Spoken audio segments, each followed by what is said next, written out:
کہ آخری کوشش دیکھیے یزید کو بچانے کے لیے کیا ہے. کہتے ہیں کہ یزید ہمارے اتنے نیک اچھے پارسا صالح تھے کہ یزید جب مرا تو اس کا جنازہ کیسے گیا معلوم ہے آپ کو؟ یزید مرا کیسے؟ 5 روایتیں اس تعلق سے، اور بھی روایتیں لیکن 5 سے زیادہ تر بیان لوگوں نے کیا ہے. پہلی روایت، یزید کی ایک کنیز نے اس کو زہر دے دیا، پہلی روایت، اس زہر سے مرا. دوسری روایت، ایک مرتبہ سیر کے لیے نکلا یزید تو ایک محل کے قریب پہنچا تو ایک بڑی حسین و جمیل لڑکی اس محل کے جھروکے سے جھانک رہی تھی. پوچھا سپاہیوں سے یہ کون ہے؟ کہا یہ یہودیوں کا ایک پادری ہے، اس کی بیٹی ہے. کہا خدا کی قسم میں نے اتنی حسین عورت آج تک نہیں دیکھی. اس کے حسن میں مبتلا ہو گیا. روز جاتا تھا اور اس کے جھروکے، جو جھروکا سمجھتے ہیں گیلری کے نیچے کھڑا ہو جاتا تھا، اس کا انتظار کرتا تھا. اس نے کئی دن دیکھا کہ یہ آتا ہے، کھڑا ہوتا ہے. پیغام بھیجایا کنیز سے، کیا چاہتا ہے؟ تو کہا میں دمشق کا بادشاہ یزید ہوں، تجھ سے نکاح کرنا چاہتا ہوں. تو اس نے جیسی نام سنا چونک گئی. اس نے اس کو بلایا یزید کو، کہا جب میں بھی تجھ سے بڑی محبت کرنے لگی ہوں. پھر یزید کو پھسلایا، روز ملاقات ہوتی تھی. ایک دن اس کی شراب میں زہر دے کر ہلاک کر دیا. جب کنیز نے پوچھا کہ یہ تجھ سے محبت کرتا تھا، تو بھی اس سے محبت کرتی تھی، تو نے اس کو مارا کیوں؟ تو کہا میں اس سے محبت نہیں کرتی تھی. خدا کی قسم جیسی اس نے اپنا نام یزید بتایا میں جان گئی کہ یہ وہی ہے جس نے اپنے نبی کے شہزادے حسین کو قتل کیا. جو اپنے نبی کے شہزادوں کا نہ ہوا وہ میرا کیا ہوتا. یہ دوسری روایت. تیسری روایت یہ ہے کہ اس کو فالج نے مار دیا، اور اتنا شدید اس پہ فالج کا حملہ ہوا کہ بستر پہ پڑا رہتا، منہ سے بات کرنا چاہتا، الفاظ نہیں نکلتے. اسی بستر پہ ہگنا متنا پخانا سب کرتا رہا. اپنی ہی نجاست میں آلود ہوتا، اور نجاست میں اتنا تعفن ہوتا تھا کہ خادم کنیزیں اس کو غلاظت کو صاف کرنے کے لیے بھی نہیں آنے کو تیار. تو اسی حالت میں، اسی غلاظت میں لتھڑا ہوا، ذلیل و خوار ہو کے مارا. چوتھی روایت، جنگل میں شکار کرنے نکلا اپنے ساتھیوں کے ساتھ. ایک ہرن کا پیچھا کیا، ہرن تو نگاہوں سے غائب ہو گیا، ساتھی بچھڑ گئے. اب یہ جنگل میں بھٹک رہا، راستہ سوچ ہی نہیں رہا ہے. پانی کی پیاس کی شدت محسوس ہوئی، پانی کی تلاش میں بھٹکتا رہا. 3 دن تک جنگل میں پانی کی تلاش میں بھٹکتا رہا، لیکن نہ اس کو پانی ملا نہ اس کے ساتھی ملے، اور اسی پیاس کے عالم میں اسی ویران جنگل میں تڑپ کر مرا. اور یہی کہتا تھا کہ حسین کی پیاس کا یہ بد دعاؤں کا اثر ہے کہ آج میں بھی پیاسا مر رہا ہوں. اور 5ویں روایت یہ ہے کہ ایک مارکے کو سر کرنے نکلا اور ایک علاقے میں پہنچا، وہاں پر اس پر بخار کا اثر ہوا بڑا شدید، اور اسی بخار کے عالم میں اس کی موت ہوئی. وہاں بھی اسی چیز کو زیادہ مانتے. اب بہرحال مرا، مقام حوارین تھا جہاں وہ مرا. دمشق سے کئی 100 کلومیٹر دور ہے، یہ الگ ہی ملک ہے حوارین. دمشق اور اس کے درمیان میں بہت لمبا فاصلہ ہے. تو جلال الدین قاسمین کے مولوی صاحب اب یزید کی اس موت کو بھی بڑی خوبصورت بنایا انہوں نے. ایسا نہ ہو کہ لوگ یزید کی موت کی روایتوں کو پڑھنے کے بعد یزید کو برا سمجھے. تب کیسے لیپا پوتی ہو، ذرا لیپا پوتی سنیے. اس ہجری کے اندر یزید کی پیدائش ہوتی ہے، اور 28 رجب سن 60 کو یہ خلیفہ بنتے ہیں. 3 سال 9 مہینے کل مدت خلافت ہے.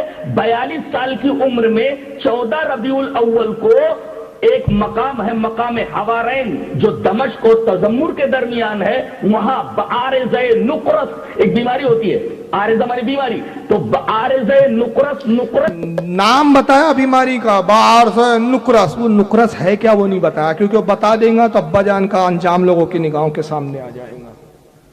یہ بڑی بھیانک بیماری تھی جس میں مرا ہو. اس کی بیماری میں مبتلا ہو کر کے وہیں انتقال کر جاتے ہیں. اور جوش عقیدت اور محبت دیکھیے لوگوں کا کہ دمشق تک ان کی نعش کو ہاتھوں پر لوگ لائے، کسی چیز پر اٹھا کر نہیں، ہاتھوں کے اوپر لائے. بتائیے ایک غلط کار آدمی کے ساتھ اس طریقے کی عقیدت کا اظہار کیا جانا، کیا یہ ممکنات میں سے پاسبل ہے؟ سے پتہ چلتا ہے کہ حضرت یزید رحمہ اللہ کے اندر کچھ خصوصیات ایسی تھی جن خصوصیات کی بنا پر ممالک اسلامیہ کے تمام لوگ حضرت یزید سے بے انتہا محبت کرتے تھے.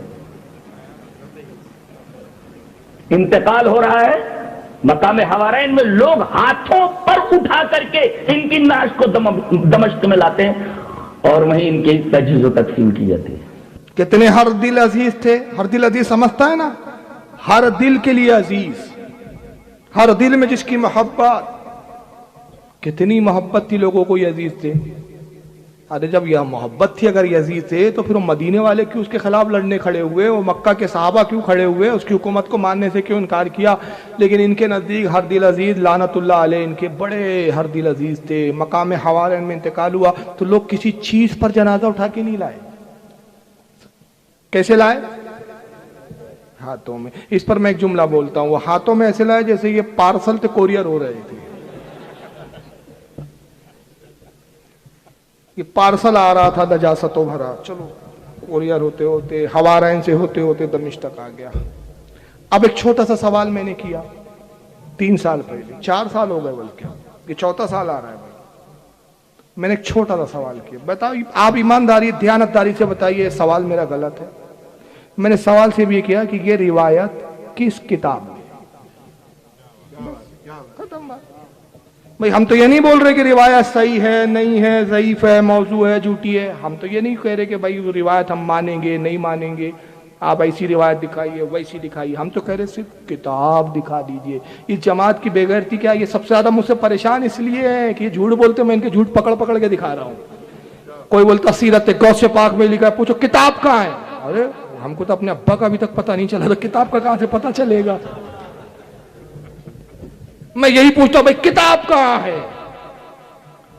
यानी अंदाजा लगाओ आज तक कितना झूठ बोल बोल के हमारे लोगों को गुमराह करके वहाबी बनाया है। फिर कोई में से किसी ने सवाल किया बीच में, फारूक साहब आप इनके इतने झूठ बता रहे, फिर क्या वजह है जो वहाबी हो गए वो फिर ये देखकर सुन्नी क्यों नहीं बन रहे। मैंने कहा भाई देखिए इसका 2 जवाब है, एक इल्मी जवाब है, एक उर्फी जवाब है। इल्मी जवाब तो ये है कि जब कोई वहाबी हो जाता है, गुस्ताख हो जाता है, तो अल्लाह ताला उसके लिए जहन्नम मुकद्दर कर देता है। और ये मैं नहीं कहता, हदीस में है, इमाम जलालुद्दीन सुयूती रहमतुल्लाह अलैह अल खसाइसुल कुबरा में नकल करते, हदीस कुदसी रब फरमाता है, ए मेरे हबीब, ए मेरे महबूब, मैं तुझसे इतनी मोहब्बत करता हूँ, इतनी मोहब्बत करता हूँ, अगर कोई मेरी गुस्ताखी कर दे मैं गफूर हूँ, रहीम हूँ, कोई अच्छा अमल कर ले मैं राजी होता हूँ और उसको तौबा की तौफीक दे देता हूँ। मेरा गुस्ताख था लेकिन कोई अच्छा काम कर गया, तौबा की तौफीक देता हूं, तौबा मैं कबूल कर लेता हूं, उसको हिदायत पे ले आता हूं। लेकिन ऐ मेरे हबीब, मैं तुझसे इतनी मोहब्बत करता हूं, जो तेरी शान में अदना सी भी गुस्ताखी करता है मैं उसके लिए तौबा के दरवाजे कयामत तक के लिए बंद कर देता हूं, उसको तौबा की तौफीक नहीं। ये तो मैंने कहा इल्मी जवाब। आप उर्फी सुन लीजिए, वहाबी बनने के बाद सुन्नी क्यों नहीं बनते। मैंने कहा गेहूं से रोटी बनती है, रोटी से गू बनता है, गू से रोटी नहीं बनती।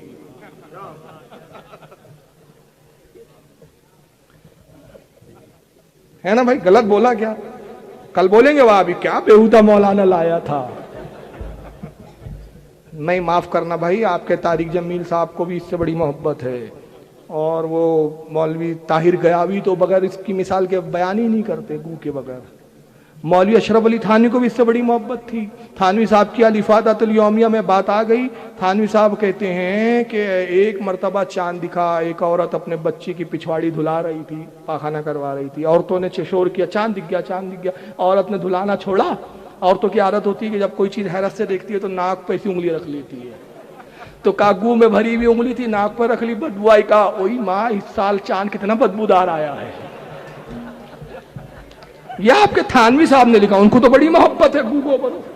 आप हमसे क्या शिकायत कर रहे हैं कि ऐसी मिसाल क्यों देते हो। थानवी साहब की अलिफादतुल यौमिया में एक हवाले दे रहा हूं, हवाले ना दिखाऊं सकूं तो अपने बाप की ओरिजिनल औलाद ना बोलना मुझे, लुत्फ हराम लिख देना मुझे।